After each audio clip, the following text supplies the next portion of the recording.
कैसे हो आप? तो आज मैं आपको कराने जा रही हूँ फिजिक्स का first chapter unit and measurement. Okay, हम डायरेक्ट स्पीड से पढ़ेंगे ताकि आपका टाइम वेस्ट ना हो, जस्ट कॉन्सेप्ट आपके बहुत अच्छे से क्लियर हो जाएंगे। तो स्टार्ट करने से पहले आपको ये पता होना चाहिए फिजिक्स क्या होती है। तो physics is the branch of science which help us to understand universe and universal phenomena. ठीक है, किस पे? माइक्रो या मैक्रो लेवल पे। माइक्रो लेवल हायर क्लासेस में पढ़ेंगे, क्वांटम फिजिक्स में आता है ये। तो मैक्रो लेवल पे हम पढ़ने जा रहे हैं क्लास 11th में, जो क्लासिकल फिजिक्स के अंडर आता है। ठीक है, मैक्रो लेवल मतलब स्मॉल पार्टिकल होते हैं, लेकिन माइक्रो वेरी स्मॉल पार्टिकल होते हैं। ठीक है ना। फॉर एग्जाम्पल, स्काई ब्लू क्यों है, डिस्पर्जन ऑफ लाइट क्या होता है, डे एंड नाइट कैसे होते हैं, तो ये सब फिनोमिना फिजिक्स में पढ़े जाते हैं। तो ये फिजिक्स होती है।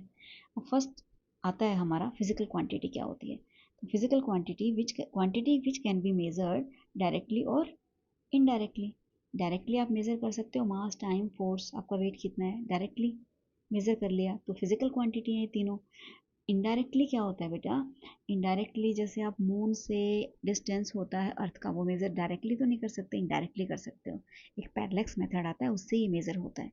ये आप हायर क्लासेस में पढ़ेंगे। ओके, तो फिजिकल क्वांटिटी पता लग गई, which can be measure directly और इनडायरेक्टली। अब आता है यूनिट। यूनिट क्या होती है? यूनिट आपको हेल्प करती है फिजिकल क्वांटिटी को मेजर करने में। जैसे मास की यूनिट केजी है, ठीक है, टाइम की यूनिट सेकंड है, फोर्स की यूनिट न्यूटन है। तो ये आपको हेल्प करेगी कि आप कौन सी फिजिकल क्वांटिटी मेजर कर रहे हो। ठीक है, और या ये कह सकते हो, इसकी दूसरी डेफिनेशन है standard of reference chosen to measure physical quantity. Standard of reference यानी कि केजी। वेट को केजी में, ग्राम में, इन्हीं में मेजर किया जा सकता है। अब वेट को आप सेकंड में तो मेजर नहीं कर सकते ना, तो केजी को एक स्टैंडर्ड एज ए रेफरेंस माना गया है, स्टैंडर्ड ऑफ रेफरेंस। तो फिजिकल क्वांटिटी को मेजर करने के लिए एक स्टैंडर्ड ऑफ रेफरेंस चूज किया जाता है, जिसको यूनिट बोलते हैं। अगर जैसे मैं आपसे पूछूं आपका वेट कितना है, आप बोलोगे 50 केजी है। ठीक है, तो केजी क्या लगाया आपने? यूनिट लगाया है। ओके, तो ये क्या है? यूनिट। लेकिन 50 क्या है? इसमें न्यूमेरिकल को नंबर है। ठीक है, तो इस तरह से आपका वेट बन गया। आप फिजिकल क्वांटिटी नहीं हो बेटा, आपका वेट फिजिकल क्वांटिटी है। ओके, अब नेक्स्ट हमारा टॉपिक आता है मेजरमेंट। मेजरमेंट क्या होता है? Process of comparing a physical quantity with fixed quantity of same unit.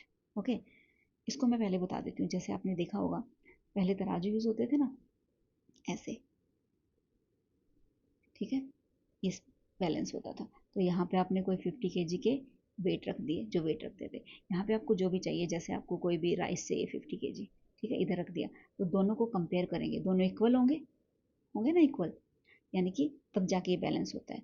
तो हमने दोनों वेट को, इसमें भी केजी 50 है, इसमें भी केजी 50 है, वेट को हमने बैलेंस करा है, तो वो मेजरमेंट होता है। यानी कि process of comparing a physical quantity with fixed quantity of same unit. तो फिक्स्ड क्वांटिटी ये भी 50 थी, ये भी 50 चाहिए हमें राइस, यूनिट इसकी भी केजी है, इसकी भी केजी है। Okay, this is called measurement. अच्छा, अब क्वेश्चन आता है, अच्छा फिजिकल मेजरमेंट को आप ऐसे भी कह सकते हो। हाँ हाँ, ठीक है, इतना इतना ही बहुत आपके लिए।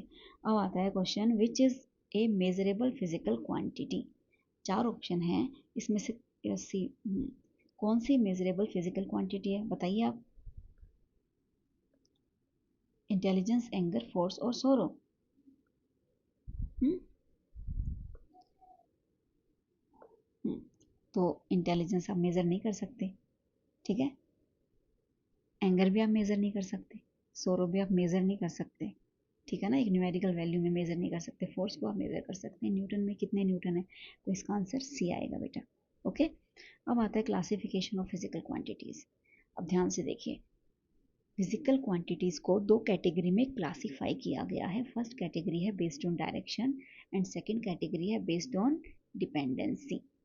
ठीक है, तो फिजिकल क्वांटिटी जो डायरेक्शन पे बेस्ड हैं उनको फिर से तीन में क्लासिफाई किया है, स्केलर, वेक्टर और टेंसर। ओके, तो स्केलर्स, वेक्टर आप आगे पढ़ेंगे डिटेल में, लेकिन इसमें नेसेसरी है तो मैं बेस में बता देती हूँ। बेसिक स्केलर्स होती हैं जिनमें सिर्फ मैग्नीट्यूड होता है, डायरेक्शन नहीं होती है।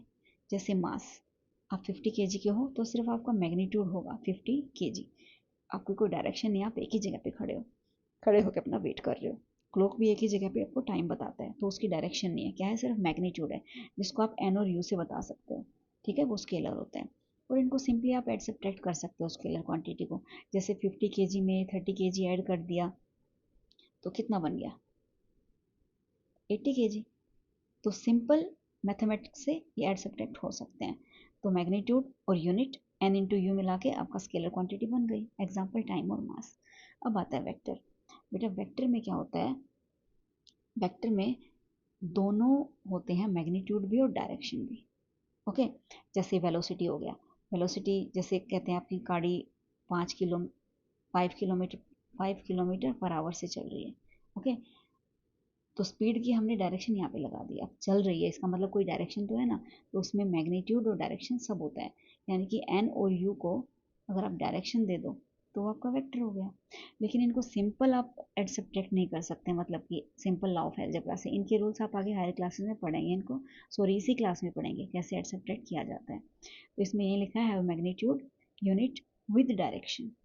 ओके, अब थर्ड आता है टेंसर। टेंसर देखो आपके सिलेबस में तो नहीं है, लेकिन फिर भी मैं बता देती हूँ टेंसर क्या होता है बेटा। टेंसर वो फिजिकल क्वांटिटी है जिनको specifically not specified by magnitude, direction and unit, इनके लिए आपको कोऑर्डिनेट सिस्टम चाहिए होता है। ठीक है, तो ये आपके सिलेबस में है नहीं। For example moment of inertia. Okay, तो जस्ट आपकी नॉलेज के लिए मैंने आपको बता दिया। अब आता है जो physical quantity based on dependency, तो ये होती है फंडामेंटल और डिराइव्ड फिजिकल क्वांटिटी। ओके, तो फंडामेंटल फिजिकल क्वांटिटी क्या होती है? तो फंडामेंटल फिजिकल क्वांटिटीज को बेसिक यूनिट, बेसिक क्वांटिटीज होती हैं ये। ठीक है, बेसिक क्वांटिटी ये भी आप डिटेल में पढ़ेंगे, फिलहाल आप ये देख लीजिए fundamental physical quantity basic units जो होती हैं वो ली गई हैं इसमें। ये इंडिपेंडेंट होती हैं, ये किसी पे डिपेंड नहीं होती। ठीक है, ये 7 है फंडामेंटल क्वांटिटी, मैं आपको बताऊंगी कौन कौन सी है, उनके आपको नाम याद रखने हैं। ठीक है, यही फाउंडेशन होती है फंडामेंटल फिजिकल क्वांटिटी किसी भी और क्वांटिटी को मेज़र करने के लिए, जैसे मास, लेंथ, टाइम, ये एग्जांपल दे रखे हैं। अब डिराइव्ड क्या होती है? डिराइव्ड होती है इनके ऊपर डिपेंड होती हैं। इन्हीं को बेसिक यूनिट्स को यूज़ करके आप बहुत सारी डिराइव्ड फिजिकल क्वांटिटीज़ की यूनिट निकालेंगे, हम आगे करेंगे ये। तो these are depend on fundamental physical quantity, इन पे डिपेंड है ये। तो इनको डिराइव किया जा सकता है इन्हीं को यूज़ करके। ओके, जैसे वेलोसिटी और फोर्स। अब है जैसे फंडामेंटल फिजिकल क्वांटिटीज़ और उनकी यूनिट। अभी हमने फंडामेंटल फिजिकल क्वांटिटीज़ बताई है ना बेसिक, तो ये कौन कौन सी हैं ये आपको याद करनी है। Mass, length, time, electric current, temperature, amount of substance and luminous intensity. Mass kilogram में मेज़र कर सकते हैं, इसको केजी से डिनोट किया जाता है। मीटर, लेंथ को मीटर में मेज़र करते हैं, इसको एम से डिनोट किया जाता है। टाइम को सेकंड आवर में मेज़र कर सकते हैं, लेकिन इसको सेकंड में मेज़र कर सकते हैं हमारी एसआई यूनिट में, तो इसको सेकंड से डिनोट किया जाता है। इलेक्ट्रिक करंट को एम्पियर में मेज़र कर सकते हैं, इसको ए से डिनोट करते हैं। टेम्परेचर केल्विन में होता है, इसको के से। अमाउंट ऑफ सब्सटेंस को मोल में मेज़र करते हैं, इसको ऐसे डिनोट किया जाता है मोल से। और ये ल्यूमिनस इंटेंसिटी कैंडला और सीडी से डिनोट किया जाता है, कैंडला इसकी यूनिट होती है। तो आपके सिलेबस में सिर्फ ये 3 ही हैं, ये 12th में और हायर क्लासेस में आएंगी, तो आपको सिर्फ इन 3 पे फोकस करना है, इसलिए मैंने इनको बेसिक क्वांटिटी बोला है।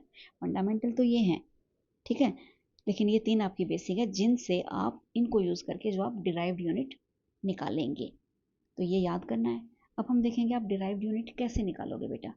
सिर्फ आप 3 को यूज़ करके, किसको? मास, लेंथ और टाइम, इन बेसिक को यूज़ करके आप निकालोगे डिराइव्ड यूनिट्स। ओके, जैसे फर्स्ट है आपकी एरिया। अब देखो आपने पढ़ा होगा एरिया होता क्या है। एरिया होता है लेंथ इंटू ब्रेड्थ। अब देखो लेंथ किस में होती है? मीटर में होती है। ब्रेड्थ भी किस में होती है? मीटर में होती है। ठीक है, तो ये क्या बन गया? मीटर स्क्वायर बन गया। ठीक है, तो मीटर स्क्वायर इसकी यूनिट आ गई। तो देखा ना, अब अपने फिजिकल क्वांटिटी से, सॉरी फंडामेंटल क्वांटिटी से आपने क्या निकाल ली? ये निकाल लिया आपने। ठीक है, डिराइव्ड फिजिकल क्वांटिटी और उनकी यूनिट। अब आता है वॉल्यूम। वॉल्यूम क्या होता है? वॉल्यूम होता है length into breadth into height. अब लेंथ को भी मीटर में मेज़र कर सकते हैं, ब्रेड्थ को भी और हाइट को भी, तो क्या आ गई? मीटर क्यूब आ गई। थर्ड आ गई डेंसिटी। डेंसिटी होती है मास अपॉन वॉल्यूम। ओके, ये क्या आ रहा है भाई?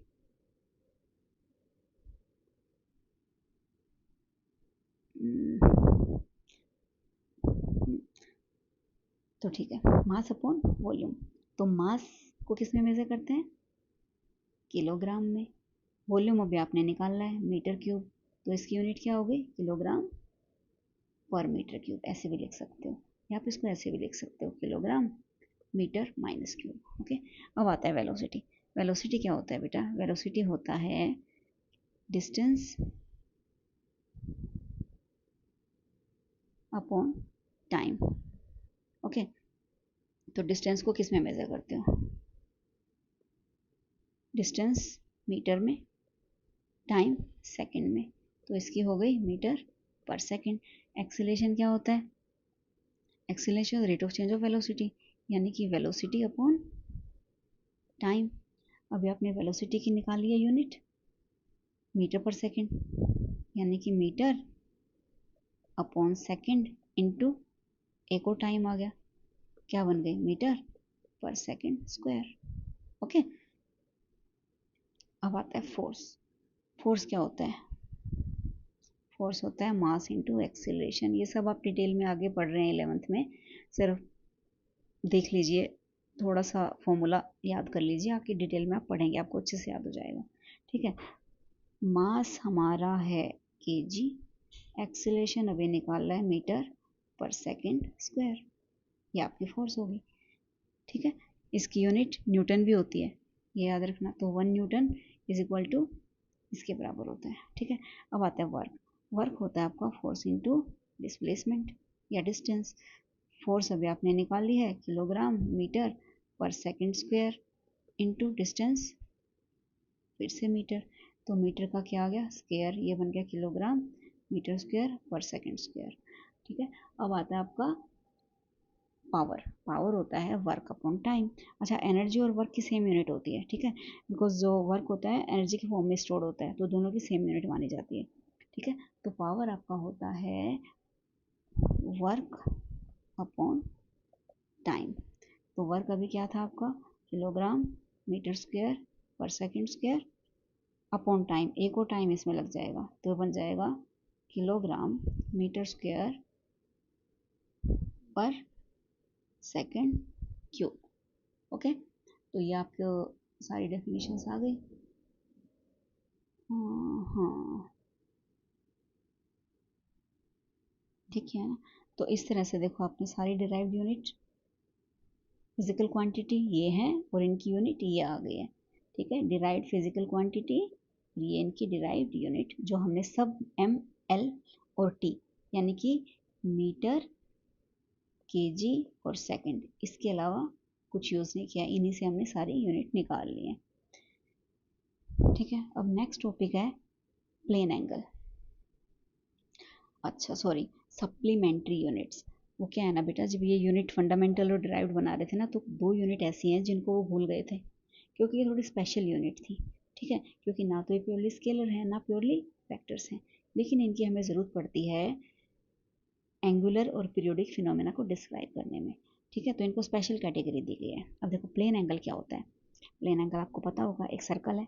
ठीक है, अच्छा, आपका कोई ऑब्जेक्ट यहाँ से, सेंटर से, और यहाँ चला गया है बी पॉइंट पे। ठीक है, ए से बी तक चला गया है, तो ये क्या है? थीटा, यानी कि इसने ये आर्क मान लेते हैं, ए से बी तक गया है, एल डिस्टेंस कवर किया है, ये इसका रेडियस है, यानी कि एंगल से देखा जाएगा, यहाँ से जो बंदा देखेगा सेंटर से, तो इसका मतलब इतना एंगल बनाया उसने। ठीक है, इसको बोलते हैं प्लेन एंगल। इसकी यूनिट होती है रेडियन। क्या होती है? रेडियन। ओके, तो प्लेन एंगल की यूनिट होती है रेडियन। तो कितना हो जाएगा plane angle? Theta arc upon radius, ये इसका फॉर्मूला होता है। यानी कि angle subtended by arc L, यही लिखा है, angle subtended by arc L of length L at centre of the circle of radius R, ये इसका रेडियस है।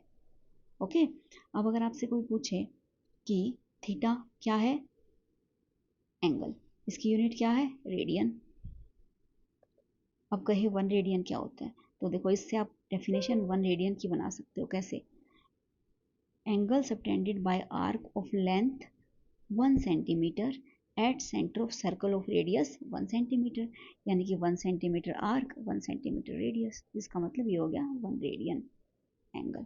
ठीक है, इसमें क्या होता है बेटा, प्लेन एंगल में 2 पाई 360 डिग्री के बराबर होता है। अच्छा, अब आता है सप्लीमेंट्री एंगल। ये है angle subtended by part of surface area at centre of sphere of radius R. अब यानी कि सॉरी, ये सॉलिड एंगल है बेटा। हाँ, गलती से लिख दिया यहाँ पे। तो ये है सॉलिड एंगल। ठीक है, तो सॉलिड एंगल क्या होता है, एक स्फीयर ले लिया हमने, स्फीयर यानी कि एक बॉल ले लिया आपने, और ये बिल्कुल उसका सेंटर है, या अर्थ लगा लो, अर्थ हमारी एक स्फीयर ही तो है। तो मान लो यहाँ से इतना आपने कट कर दिया, इतना पोर्शन, ठीक है, ये पूरा आपने कट कर दिया, तो ये सरफेस एरिया है उसका, यानी कि मतलब ये पूरा सरफेस दिखेगा ना यहाँ से। ठीक है, और ये सेंटर है, इस पूरे को आप निकाल दो। ठीक है, तो ये जो पोर्शन होगा इतना, यहाँ से कोई बंदा देखेगा तो ऐसे पूरा का पूरा खाली दिखेगा। तो ये होता है सॉलिड एंगल। सॉलिड एंगल को ओमेगा, किससे, ओमेगा से डिनोट करते हैं। प्लेन एंगल को थीटा से डिनोट करते हैं, इसको ओमेगा से डिनोट करते हैं। ठीक है, ओमेगा। ठीक है, हाँ, लेकिन इसकी यूनिट होती है स्टेरेडियन। क्या होती है, स्टेरेडियन। उसकी यूनिट क्या थी, रेडियन। तो अब देखो डेफिनेशन क्या बनेगी, angle subtended by part of surface area. ये सरफेस एरिया एंगल बना रहा है, ठीक है, at centre of the sphere of radius R. Okay, यानी कि ओमेगा, यानी कि क्या है, solid angle is equal to surface area upon radius का स्क्वायर। ओके, ये इसका फॉर्मूला होता है। ठीक है, अब देखो, अब अगर पूछे आपसे कि क्या था, ये क्या था, सॉलिड एंगल। ठीक है, इसकी यूनिट क्या है, स्टेरेडियन। अब कोई पूछे 1 स्टेरेडियन कितना होगा, तो आप क्या बताओगे, सरफेस एरिया, एरिया, एरिया मतलब मीटर स्क्वायर, अभी आपने देखा था मीटर स्क्वायर में आई है ना यूनिट। ठीक है, यानी कि 1 मीटर स्क्वायर अगर सरफेस एरिया है, और 1 सेंटीमीटर, सॉरी सेंटीमीटर स्क्वायर ही लेंगे ना, 1 सेंटीमीटर स्क्वायर ही इसका रेडियस है। ठीक है, तो एंगल 1 स्टेरेडियन कहा जाएगा। सिंपल, तो इसे बता सकते हो, angle subtended by part of surface area of 1 centimetre square at centre of sphere of radius 1 centimetre square. ठीक है, तो वो एंगल होता है solid angle. So I think this is और, हाँ, इसमें 2 pi is equal to, sorry 4 pi, क्योंकि एक स्फीयर है, 4 pi is equal to 360 degree होता है। तो इतना हमने ख़त्म कर लिया है, आगे हम नेक्स्ट क्लास में करेंगे।